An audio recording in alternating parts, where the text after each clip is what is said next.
Assalamualaikum warahmatullahi wabarakatuh. Dengan nama Allah yang Maha Pengasih, lagi Maha Penyayang, inilah kisah tentang seorang nabi, pilihan yang diuji dengan kekuasaan, dosa, dan taubat. Kisah Daud alaihi salam. Fajar baru saja menggeliat dari balik cakrawala gurun. Tapi aroma darah dan ketakutan telah lebih dulu memenuhi udara. Inilah pagi yang sunyinya lebih menyeramkan dari jeritan perang.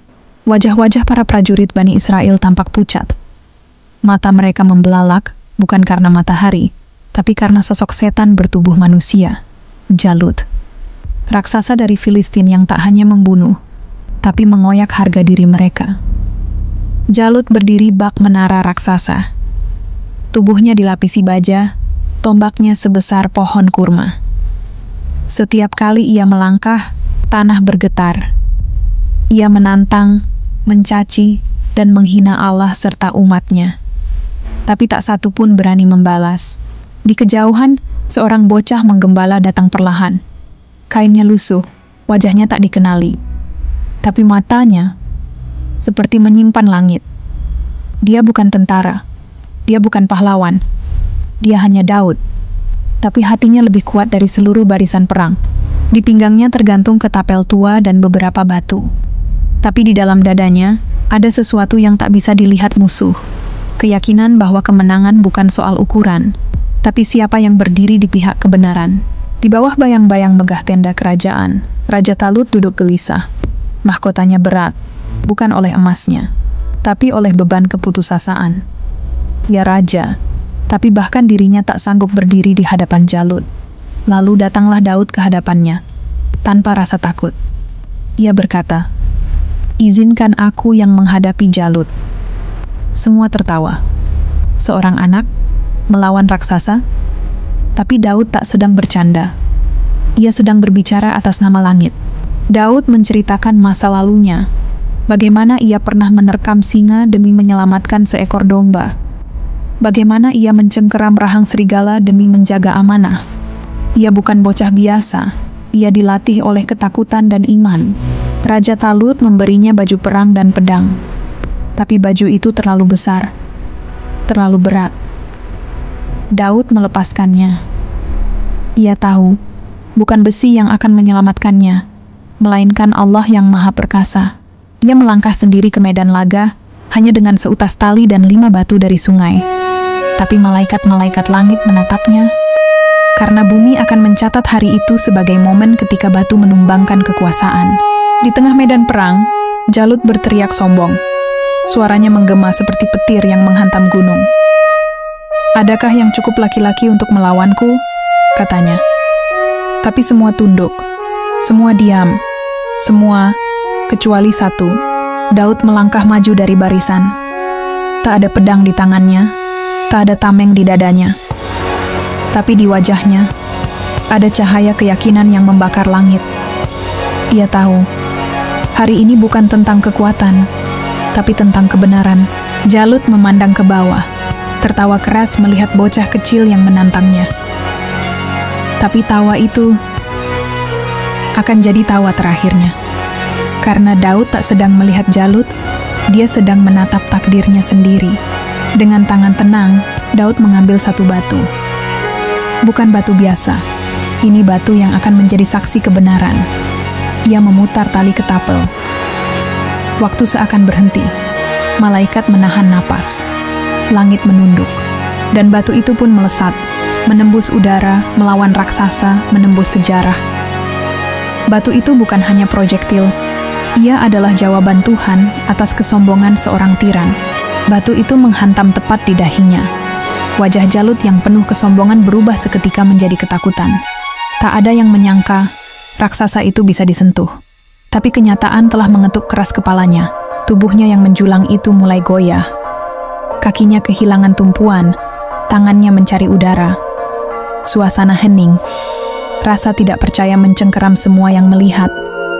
Seorang anak menggulingkan gunung, dan raksasa itu pun roboh. Suara tubuhnya menghantam bumi terdengar seperti dentuman kiamat. Debu naik ke langit. Para prajurit terdiam. Ketika debu itu turun, dunia sudah berubah.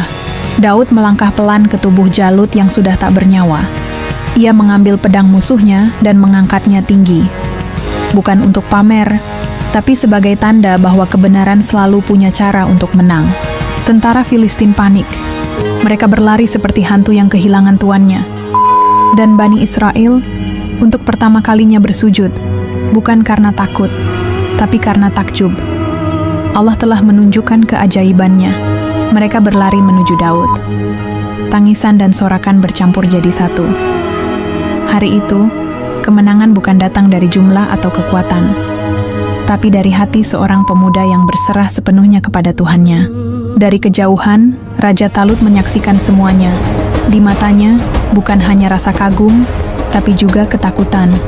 Ia tahu, sosok yang berdiri di hadapannya bukan sekadar pahlawan, tapi utusan perubahan dari Tuhan. Di antara tubuh-tubuh musuh dan debu peperangan, Daud berlutut. Ia tidak berteriak, tidak membusungkan dada. Ia hanya berdoa dalam diam, karena ia tahu, bukan dirinya yang besar, tapi Allah yang Maha Kuasa. Dengan langkah perlahan, Daud meninggalkan medan perang. Ia datang tanpa nama, tapi pulang sebagai legenda. Dunia baru saja menyaksikan bagaimana keimanan bisa menumbangkan kekuasaan yang paling sombong. Dan di tanah itu hanya tersisa sebongkah batu dan seutas tali. Benda-benda kecil, tapi telah menulis sejarah besar. Bukti bahwa kemenangan sejati tak butuh kekuatan besar, cukup dengan keyakinan yang tak tergoyahkan. Di dalam kemah kerajaan, Raja Talut duduk termenung. Suara para penasihat terdengar cemas. Mereka tahu, hari ini bukan hanya kemenangan atas Filistin, tapi awal dari perubahan kekuasaan yang tak bisa dihentikan. Daud masuk ke dalam dengan kepala tertunduk. Pakaian lusuh dan penuh darah. Tak ada mahkota, tak ada perhiasan. Tapi semua yang hadir tahu, dialah pemenang sejati. Bukan karena pedang, tapi karena iman. Talut menatap anak muda itu. Ada kekaguman, ada juga kecemasan yang membakar di dadanya. Ia sadar, cahaya kepemimpinan yang dulu berada padanya, kini mulai berpindah diam-diam ke pundak Daud. Di kota, rakyat menyambut Daud dengan nyanyian dan tarian. Daud membunuh puluhan ribu, seru mereka. Lagu itu menjadi pujian, sekaligus cambuk bagi hati Talut, yang mulai merasakan singgasananya goyah. Tapi Daud tetap berjalan dengan rendah hati. Ia bukan pemburu kekuasaan, ia hanya hamba yang menjalankan perintah Tuhan. Namun dunia tahu, ia tidak bisa disembunyikan lagi. Cahaya itu kini telah menyala terang. Di balik kemegahan istana, Raja Talut berjalan sendirian. Setiap langkahnya bergema dalam koridor kosong. Bayang-bayang panjang menyusulnya, seolah menyuarakan ketakutan yang tak lagi bisa ia sembunyikan. Ia menatap cermin, namun tak lagi melihat seorang raja. Yang tampak hanyalah seorang pria yang mulai kehilangan arah. Di dalam dirinya, kecemburuan mulai tumbuh seperti api kecil yang siap membakar segalanya. Daud yang polos, tak pernah tahu badai sedang menunggunya. Ia memainkan kecapi untuk menenangkan raja, berharap nada-nada itu mampu menyembuhkan hati. Tapi kadang, luka dalam jiwa tak bisa disembuhkan oleh musik. Dalam bayang, Talut menggenggam tombaknya, matanya gelap oleh rasa takut akan kehilangan. Ia tahu, selama Daud ada, tahtanya dalam bahaya, dan ketakutan itu perlahan berubah menjadi niat yang kejam. Tombak itu melesat. Tak ada peringatan, tak ada alasan. Daud terkejut, musik berhenti, dan dunia mendadak sunyi. Untuk pertama kalinya, ia sadar bahwa bukan hanya musuh di medan perang yang mengincarnya, tapi juga raja yang ia layani dengan sepenuh hati. Tombak itu nyaris menembus jantungnya. Daud terjatuh, bukan karena luka, tapi karena hancurnya kepercayaan. Harpa yang ia mainkan jatuh, senar-senarnya putus, seperti hubungannya dengan sang raja. Tanpa menoleh ke belakang, Daud melarikan diri. Langit malam menyambutnya dengan dingin. Ia tidak membawa apa-apa, kecuali luka batin yang tak terlihat, namun begitu dalam. Di hutan sunyi, Daud bersembunyi. Nafasnya berat, matanya terbelalak. Ia yang dulu dielu-elukan sebagai pahlawan, kini menjadi buronan yang dicari oleh tangan penguasa. Tapi persahabatan sejati tak bisa dihancurkan oleh politik. Yonatan, putra Talut, datang diam-diam. Mereka berpelukan dalam isak. Dua hati yang tahu bahwa kebenaran lebih penting dari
Di istana, Talut kehilangan kendali.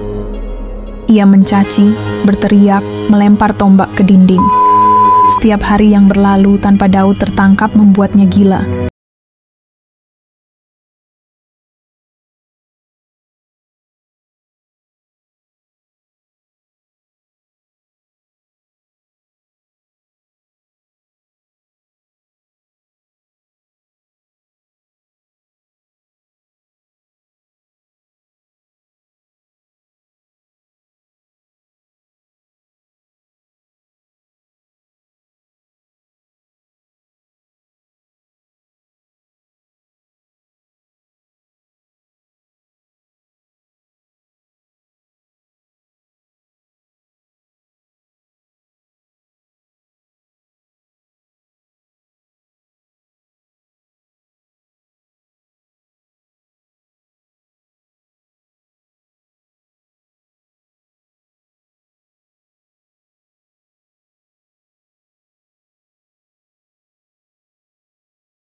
Bukan karena takut, tapi karena malu.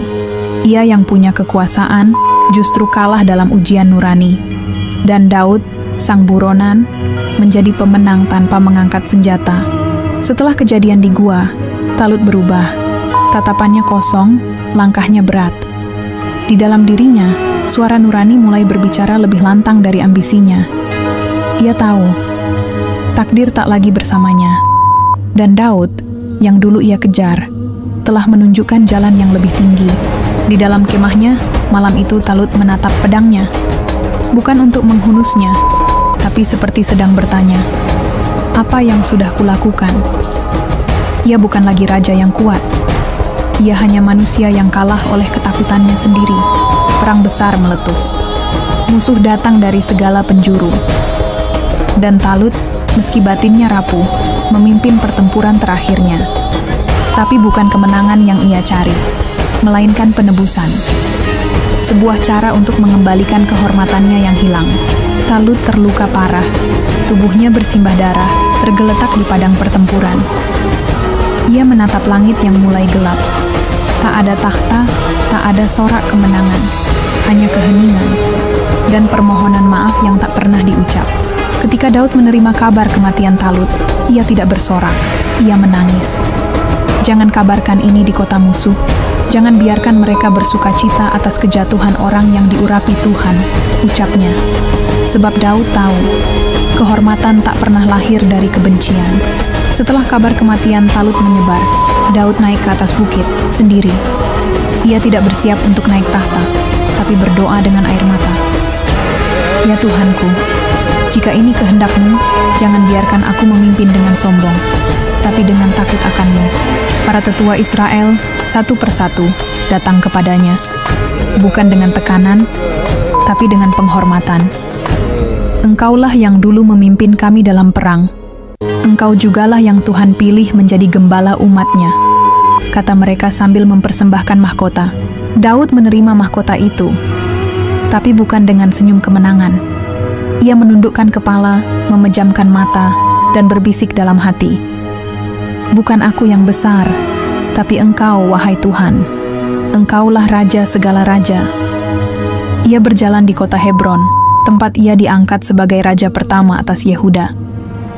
Sorak-sorai rakyat bergema, tapi wajah Daud tetap teduh. Ia tahu, ini bukan pesta, ini amanah. Dan ia tidak memimpin untuk dirinya, tapi untuk Tuhan. Daud duduk di tahta, tapi bukan pedang yang ia genggam, melainkan kecapi. Senjata yang dulu menenangkan Talut, kini menjadi lambang kedamaian.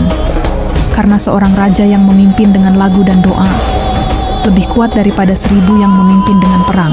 Yerusalem, kota yang sakral, kota yang lama tak tersentuh oleh tangan Raja Israel. Tapi Daud, dengan strategi dan keberanian, merebutnya, bukan untuk menunjukkan kuasa, tapi untuk menjadikannya pusat ibadah, pusat Tuhan, dan pusat damai. Ketika tabut perjanjian dibawa masuk ke Yerusalem, Daud menari. Ya, menari. Seorang raja, bukan dengan mahkota, tapi dengan pakaian sederhana, menari di depan Tuhan dengan hati hancur karena cinta. Ia tak peduli penilaian manusia, yang ia cari hanyalah ridha ilahi. Malam-malamnya dihabiskan dalam doa dan nyanyian. Dari kesedihan dan syukurnya lahirlah Zabur, kitab puisi surgawi. Dalam bait-baitnya, Daud bicara dengan Tuhan, seolah mereka duduk berdampingan dalam sunyi. Hatinya rindu membangun bait suci bagi Tuhan. Ia siapkan tanah, rancangannya, dan segala kebutuhannya. Tapi Tuhan berkata, "Engkau terlalu banyak menumpahkan darah. Bukan kau yang akan membangunnya, tapi anakmu." Dan Daud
Hati jiwa ini penuh noda. Bayi dari Batsheba lahir, tapi tak lama kemudian sakit keras. Daud berpuasa, menangis, memohon pengampunan. Ia duduk di lantai dingin istana, tidak makan, tidak tidur. Hanya doa dan air mata yang ia persembahkan pada Tuhan. Ketika bayi itu wafat, para pelayan takut memberitahu. Tapi Daud melihat wajah mereka, dan ia tahu. Ia berdiri, membasuh wajahnya, dan bersujud. Ia terima takdir Tuhan. Karena bagi Daud, pengampunan lebih penting dari sekadar jawaban. Dalam luka itu, ia kembali kepada Batsheba, bukan lagi dalam dosa, tapi dalam penyesalan yang suci. Tuhan melihat kejujuran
yang belum dewasa. Dan dari bibir Daud mengalirlah pesan, bukan sekadar nasihat, tapi warisan yang akan membentuk masa depan. Wahai anakku, jadilah kuat, tapi bukan dengan pedang. Pimpinlah dengan keadilan, dan takutlah hanya kepada Tuhanmu. Dunia akan menggoda, kekuasaan akan menyesatkan, tapi hanya orang yang berserah akan selamat. Daud tersenyum, bukan karena ia bahagia meninggalkan dunia, tapi karena ia yakin bahwa anaknya tidak hanya akan menjadi raja, melainkan pelayan Tuhan yang sejati. Di balik air mata Sulaiman, tersimpan janji untuk tidak mengkhianati warisan itu. Dan ketika matahari terbit di Yerusalem, sang raja lama telah kembali ke Tuhan. Tapi dunia tidak gelap, karena dari air mata itu, bangkitlah Sulaiman, raja baru yang akan membangun bait suci dan mencatat sejarah emas Israel. Semoga dari kisah ini, kita belajar bahwa kekuatan sejati bukan terletak pada senjata atau tubuh yang besar, tetapi pada iman yang kukuh kepada Allah. Seperti Daud yang kecil namun penuh keyakinan, semoga kita pun berani menghadapi Goliat dalam hidup kita dengan keikhlasan dan tawakal. Sampai jumpa di kisah penuh pelajaran berikutnya, insya Allah. Wassalamualaikum warahmatullahi wabarakatuh.